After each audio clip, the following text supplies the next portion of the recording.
Hola y bienvenido al capítulo 3. Welcome to chapter 3. This is about Spanish, Español. And like the book, which I have recently released, Do You Speak English? There are 12 chapters in this book, so I'll be following the chapters by having one language at a time. So this is chapter 3, Spanish.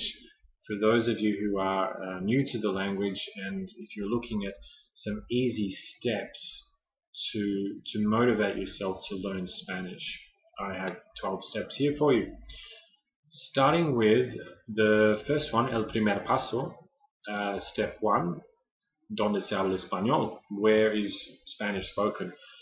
Now, more technically, we should say castellano instead of español because the word español, which means Spanish, could mean any other language spoken in Spain, for example, Catalan. In this case, it's when we say español, we're going to mean what we call Spanish when we say it in English.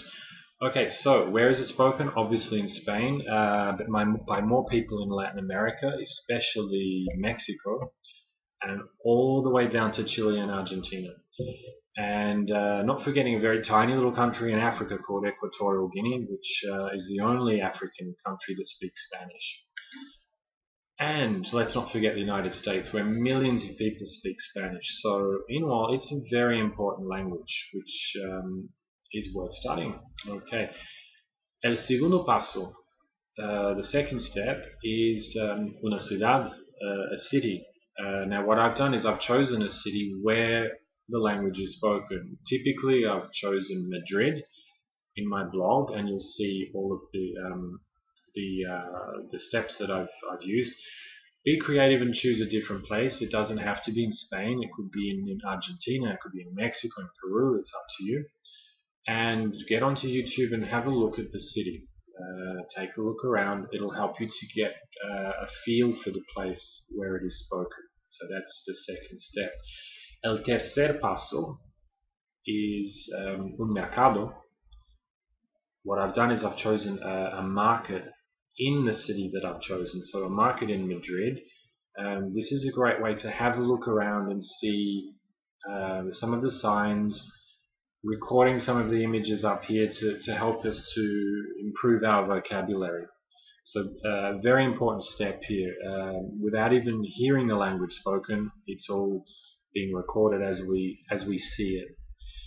El cuarto paso, the fourth step, la televisión. Now, a lot of TV in Spanish comes out of Mexico in the form of what we call telenovelas. I guess in English that would be kind of a soap opera. But of course in Spain there's a lot of interesting TV, and I've included a list of some very good TV programs worth watching. Alright, so that's important, and without the subtitles, please. Okay, you need to, even if you don't understand, you need to get a feel for what they're saying. This is a good way to see how people behave in that language. El quinto paso, the fifth step, number 5, la comida. Now, food in the Spanish-speaking world is wonderful. It ranges from delicious tapas in Spain to the most amazing barbecue in Argentina to, of course, the food that we all love is Mexican food. I've chosen food from Ecuador, and it's a little different. Again, go with the list and choose something. You need to know what people eat if you're speaking the language. El sexto paso, number 6, the same. En la cocina is in the kitchen. This is a way to learn how the food is prepared, and I've chosen a typical dish from Peru called ceviche, which is very easy to make. And by learning how to make the food, you learn how to understand what people eat. El séptimo paso, la música, and that again is important. Understanding the music is a very good way to learn the language. What I suggest when you go onto YouTube, look for this word, letras, which means it means song words. It will help you to understand the words as you're listening to the music. El octavo paso, deporte, sport is important. Now in this part of the world, especially Latin America, but let's not forget Spain, it's all about football. Football by far is the most important sport. And many famous teams in Spain, such as Real Madrid or Barcelona, are world famous. So really, that needs no further promotion.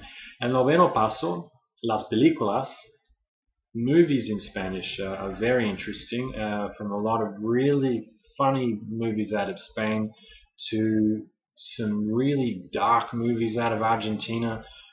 All of these countries that speak Spanish have an amazing variety of cinema, and I've included a fairly long list. Watch some of it, and again, the subtitle rule. If you're going to use subtitles, please make sure it's in the same language. Make sure the subtitles are en español, in Spanish, not in English, please. El décimo paso, la gente. People are important for learning the language, obviously native speakers, and like always in these clips, I suggest Skype. Go to one of the websites I've suggested to find a language exchange partner, get onto Skype, and start communicating with someone in Spanish. This is a very effective way to pick up and learn from your mistakes as well. El undécimo paso, paso 11, number 11, trabajo. Work is important, so learning some business vocabulary. Choose the line of work that you're interested in and learn some of the words associated with that particular job. Again, that's very, very important. El duodécimo paso, paso 12, number 11, las relaciones, the relationship between people. In this case, what I've chosen is some opinions about what certain nationalities think of other nationalities. For example, what do Argentinians think of Chileans?